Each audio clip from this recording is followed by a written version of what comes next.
السلام عليكم ورحمة الله وبركاته.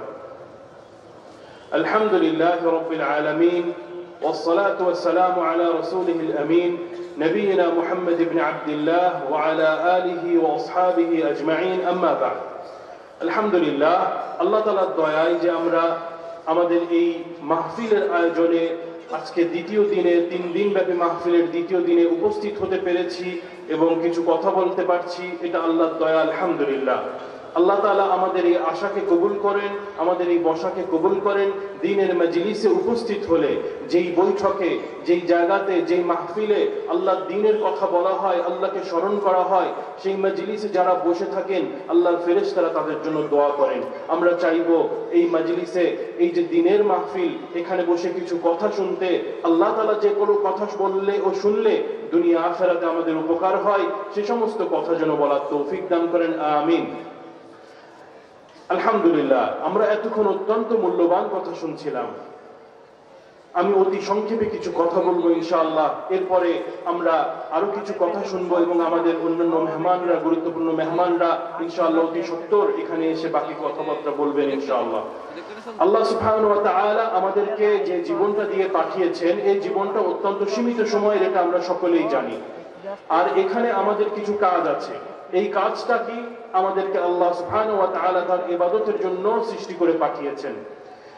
আমরা এই দুনিয়ার জীবনে অনেক ব্যস্ততা আমাদের, কেউ ব্যবসা নিয়ে ব্যস্ত, কেউ চাকরি নিয়ে ব্যস্ত, কেউ সমাজের অন্যান্য ভালো কাজ নিয়ে ব্যস্ত। তবে এই ব্যস্ততার মাঝেও আমরা নিজেকে নিয়ে কতটা চিন্তা করতে পারছি, এটা কিন্তু আমাদের নিজেদেরকেই জিজ্ঞেস করতে হবে। কারণ সমাজ চলবে, অন্য সব কিছু চলতে থাকবে, কিন্তু আমার জীবনে আমি কি করতে পারছি, এইটা আমাদেরকে নিজেকে দেখতে হবে। আল্লাহ সুবহানাহু ওয়া তাআলা একটি গুরুত্বপূর্ণ নির্দেশনা দিয়েছেন, কু আনফুসাকুম ওয়া আহলিকুম নারা। কু আনফুসাকুম, তোমরা নিজেকে বাঁচাও এবং নিজের পরিবার বর্গকে বাঁচাও কোথা থেকে? জাহান্নামের আগুন থেকে।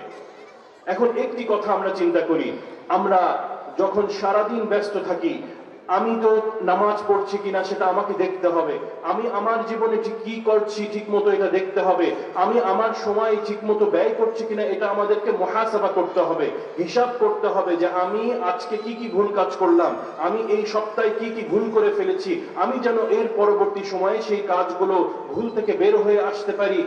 এই চেষ্টা করাটাও আমাদের ভালো হওয়ার পথের একটি অংশ। এবং আমাদের নিজেদেরকে জাহান্নাম থেকে বাঁচার ক্ষেত্রে নিজেদেরকেই কাজ করতে হবে।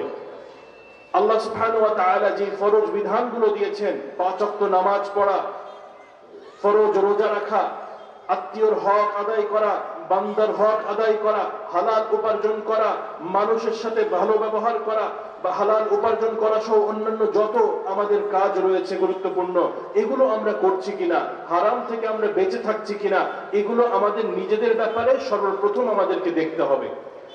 তারও পূর্বে বা তার থেকেও বেশি গুরুত্বপূর্ণ যেটা, যে আমি আমার ঈমানের ব্যাপারে সচেতন কিনা, আমি কি বলছি, আমি কি বিশ্বাস করছি, আমার মনে আমার দ্বীন সম্পর্কে কি ধারণা, আমার রব সম্পর্কে আমি কি জানি, আমার রব সম্পর্কে আমি কিভাবে কি চিন্তা করছি, আমার ইবাদত এক আল্লাহর প্রতি করছি কিনা, আমার আল্লাহকে ইলাহ বলে মেনে আমি সব কাজ করছি কিনা, এই ব্যাপারগুলোও খেয়াল রাখতে হবে।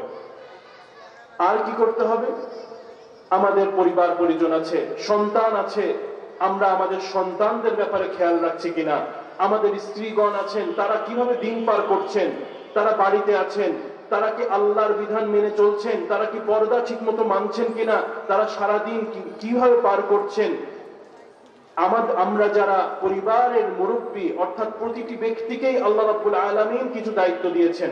যেমন একজন ব্যক্তি তার স্ত্রী ও সন্তানদের উপর দায়িত্ববান, একজন স্ত্রী তার আওলাদদের ব্যাপারে দায়িত্ববান, এভাবে প্রতিটা মানুষকেই তার দায়িত্বের ব্যাপারে জিজ্ঞাসা করা হবে এবং প্রতিটা মানুষকেই সেই জিজ্ঞাসার জবাব দিতে হবে আল্লাহর কাছে। তো আমরা যদি নিজেরা ঈমান আমল নিয়ে বেঁচে থাকি এবং একই সাথে পরিবারের খেয়াল রাখি যে আমার স্ত্রী ঠিক মতো নামাজ পড়ছে কিনা, আমার স্ত্রী পর্দা করছে কিনা, আমার সন্তান ঠিক জিনিস শিখছে কিনা, তাহলে আমরা আশা করতে পারি যে আল্লাহ তাআলার কাছে আমরা সেই জবাব দিতে পারবো। আর কু আনফুসাকুম ওয়া আহলিকুম নারা, নিজেকে এবং নিজের পরিবারকে জাহান্নাম থেকে বাঁচানোর যে প্রক্রিয়া, সেটার অংশ থাকতে পারবো। অন্যদিকে যদি আমরা সে ব্যাপারে খেয়াল না রাখি তাহলে হয়তো আল্লাহ সুবহানাহু ওয়া তাআলার সামনে আমরা জবাব দিতে পারবো না। শুধু তাই নয়, আমরা যদি সন্তানকে দ্বীনের শিক্ষা না দিই, সন্তান টিভিতে কি দেখছে খেয়াল করছে না, সন্তান স্কুলে কি করছে খেয়াল করছে না, সন্তান অন্যদের কাছ থেকে ঈমান বিধ্বংসী শিক্ষা নিচ্ছে, ইসলামের শিক্ষা পরিপন্থী শিক্ষা নিচ্ছে আমি খেয়াল করছি না, নাস্তিকতা শিখছে, ইলহাদ শিখছে খেয়াল করছি না, ওই সন্তান যখন জাহান্নামে যাবে আল্লাহর কাছে সে অভিযোগ করবে যে এই পিতামাতা আমাকে কোনো শিক্ষা দেয়নি, তখন আল্লাহ রাব্বুল আলামিন তাদেরকে ডবল করে শাস্তি দিবেন। নাউযুবিল্লাহ। মুহতারাম উপস্থিতি, অতি সংক্ষেপে কথাগুলো বলতে চাচ্ছিলাম। আল্লাহ তাআলা আমাদেরকে নিজের এবং নিজের পরিবারের ব্যাপারে সতর্ক হওয়ার তৌফিক দিন এবং আমাদের জীবনটা মুহাম্মদুর রাসূলুল্লাহ সাল্লাল্লাহু আলাইহি ওয়াসাল্লামের যেই পথ, যেই তার জীবন আদর্শ, সেই সুন্নতে নবী সাল্লাল্লাহু আলাইহি ওয়াসাল্লামের উপরে গড়ার তৌফিক দিন, যেই সুন্নাত অনুসরণ করলে আপনি আমি সকলে সিরাতাল মুস্তাকিমের উপর থাকতে পারবো। আমরা আল্লাহর কাছে সেই তৌফিক চাই, আমিন। আলহামদুলিল্লাহ, আমি অতি সংক্ষেপে কয়েকটি কথা বললাম।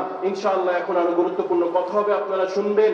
ইনশাআল্লাহ অনেক গুরুত্বপূর্ণ কথা হবে। আমরা যারা মাহফিলের জন্য এসেছি, আশেপাশে আছি, আমরা আস্তে ধীরে মাহফিলের মাঠের ভিতরে চলে এসে বসি। যারা হাঁটাচলা করছেন, যাদের কাছে আওয়াজ যাচ্ছে, আমরাও এসে শুনতে পারি। আল্লাহ তাআলা রব্বুল আলামিন আমাদের পুরস্কৃত করুন, আমিন। ওয়া মা তাওফীকি ইল্লা বিল্লাহ। আল্লাহুম্মা সাল্লি আলা মুহাম্মাদি ওয়া আলা আলিহি ওয়া সাহবিহি আজমাইন।